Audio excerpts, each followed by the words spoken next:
Hey everyone, it's Schmuckles. Don't mind my hair, I woke up. Today we're going to talk about some of the frontrunner licensed possibilities for the anniversary chapter in Dead by Daylight. Make sure to like this video and subscribe to the channel if you want to see more content like this. I also do stream on Twitch. The link for that is in the description below. We've kind of just come out of one of the most disappointing chapter releases I think I've ever seen in Dead by Daylight with the Skull Merchant. A lot of people have asked me, Schmuckles, what do you think the anniversary chapter is going to be? Is there any like news, theories, speculations that you've heard of? And I've always said like, well, it's kind of too early to be starting to speculate the anniversary chapter. But what I think I meant to say was there's not any news or theories that exist for the anniversary chapter. Collaborations for licensed content and DVD take anywhere from 6 to 8 months, so if there is a licensed anniversary lineup right now, the collaboration has already happened and it's in the works right now. Obviously, I want to take a second to acknowledge that the anniversary chapter could be original. I don't have any inside information about this, but there are clues that kind of suggest certain licenses might be more likely than others right now. This really big subreddit devoted to gaming leaks and rumors posted about the Alien property as a chapter in Dead by Daylight. So this was posted on February 18th of this year, just for reference, and it's actually been deleted since posted. I don't actually know who posted this, but this was posted on the subreddit. This is definitely more of a rumor than a leak. I don't know why they deleted the post, and it's tagged with "take it with a grain of salt." This post is saying that the Alien franchise announcements that are being prepared for Alien Day 2023, which is April 26th. I'm not sure where this person got this information or why they would even say this right here. There's very little information about this rumor, so that's why we're taking this with a grain of salt. One possibility is that the person who posted this fell for those fake 4chan leaks saying that Alien was the anniversary. All of that happened in like the middle of January, and then this post was from the middle of February. So it doesn't seem like the person who posted this is basing it off of that old information. I feel like enough time has passed and everyone kind of knows that those were all fake. So I was just wondering if these rumors came from somewhere else, and I'm not sure. Masuster from DBD Leaks kind of made a post about this too, and he said, here's a post with a source none other than Trust Me Bro. So we can tell that DBD Leaks thinks that this is definitely rumored, to take this with a grain of salt. Based on the 2 interviews that we saw with Matthew Cote, I was very surprised that chapter 27 was original and not licensed. Those were 2 occasions where Cote was kind of alluding to a licensed deal that Behavior was working on. Some people will say like, oh, they were talking about William Birkin, but it also seems like those conversations could have been for the anniversary chapter. Like, what if chapter 27 was supposed to be licensed and there's a licensed deal lined up, and then for some reason it got pushed back and like, you know what, we'll just make this chapter 28, it'll be the anniversary,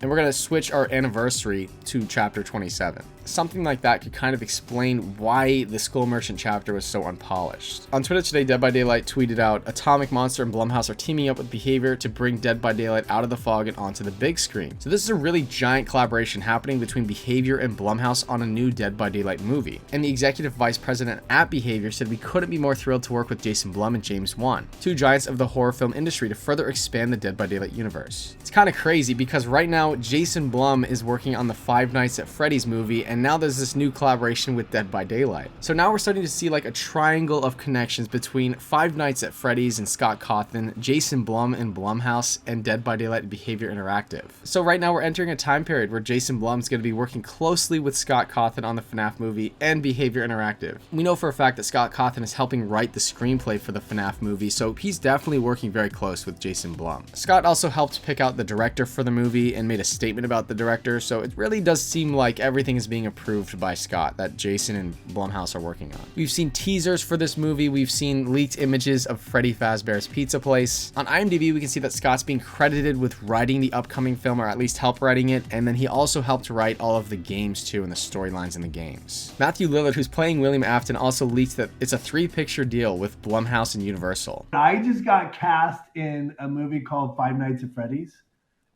Which congratulations.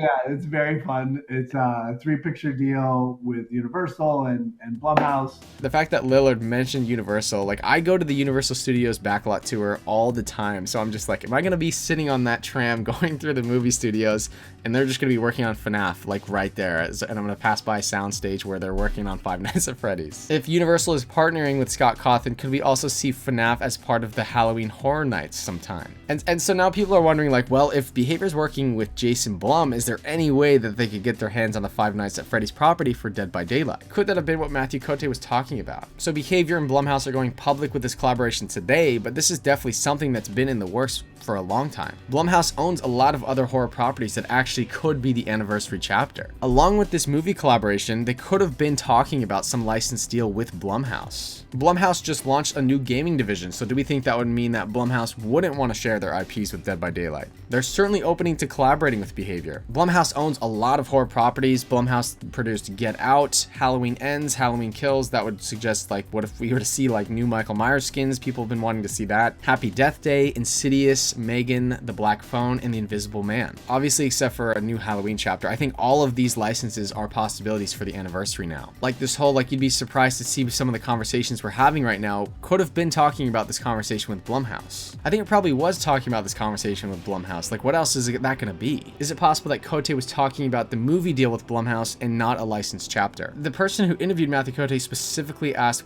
if Dead by Daylight could look outside of horror for its next character inspiration. So they're talking about a character inspiration in Dead by Daylight. Matthew Cote said that the shortlist is getting shorter, the range of options is wider than it's ever been, and then he also added in, you'd be surprised to hear some of the conversations that we're having right now. To me, it really does seem like Matthew Cote was talking about a licensed chapter in Dead by Daylight here, and not just a movie deal with Blumhouse, which might suggest that the next license is going to be a Blumhouse property. I kind of was just scrolling through the list of the horror movies that Blumhouse has done, and there are a lot of options, but I do have to say that none of these options have showed up on the satisfaction survey. In fact, the only film that I see on this list of movies that was on the satisfaction survey is Five Nights at Freddy's. I think Five Nights at Freddy's has to be on the list of possibilities for this anniversary. But Matthew Cote saying you'd be surprised to hear some of the conversations we're having right now. Maybe Dead by Daylight and Behavior are picking a modern movie property for the next license, which would suggest that one of these properties could come into the game. I don't know how I feel about the Megan movie though. Something else that we really need to talk about that shouldn't be overlooked is Dead by Daylight is partnering with Jason Blum and James Wan. James Wan is a director, producer, screenwriter, and comic book writer. If we take a look at his film portfolio, we see a lot of other horror properties. He was the producer on Megan, he helped with Malignant on the story and directed Malignant. There's a lot of really big modern movie properties here. Now that Behavior's talking to these big movie studios about their movie, maybe they're gonna bring in a modern property into Dead by Daylight. Just the fact that James Wan directed The Conjuring, helped out with The Nun. The Nun was a license listed on that satisfaction survey. The Nun was listed, but The Conjuring wasn't. So if the anniversary chapter is licensed for Dead by Daylight, and the collaboration that Cote was talking about was a collaboration with Blumhouse or James Wan, The Nun and Five Nights at Freddy's are that point of intersection. Those two properties were both listed on the satisfaction survey. Blumhouse does not own Five Nights at Freddy's, Scott Cawthon does. And I wouldn't necessarily say that James Wan owns The Nun, it's more of a New Line or Atomic Monster Productions property. It's interesting because last year on November 17th, there was news that the horror giants Jason Blum and James Wan were in talks to merge the companies. And this was a merge between Blumhouse and Atomic Monster. These are the two companies helping produce the Dead by Daylight movie. And Atomic Monster helped produce The Nun, so it does seem like The Nun could be one of the front runners for the anniversary. The anniversary chapter definitely could be original, but if it is licensed, we're seeing some front runners kind of emerge. I'd say that properties like Alien, Five Nights at Freddy's, or The Nun have to be the front runners right now. Let me know what you think about all of this in the comments below. Do you think that the next licensed chapter is going to be a Blumhouse property? Do you think that Five Nights at Freddy's is actually a possibility for this next chapter? We're definitely going to follow the situation, and I'll post more videos if there's any notable news or speculations that arise. So make sure to like this video and subscribe to the channel if you want to see more content like this. That does it for this video. Goodbye.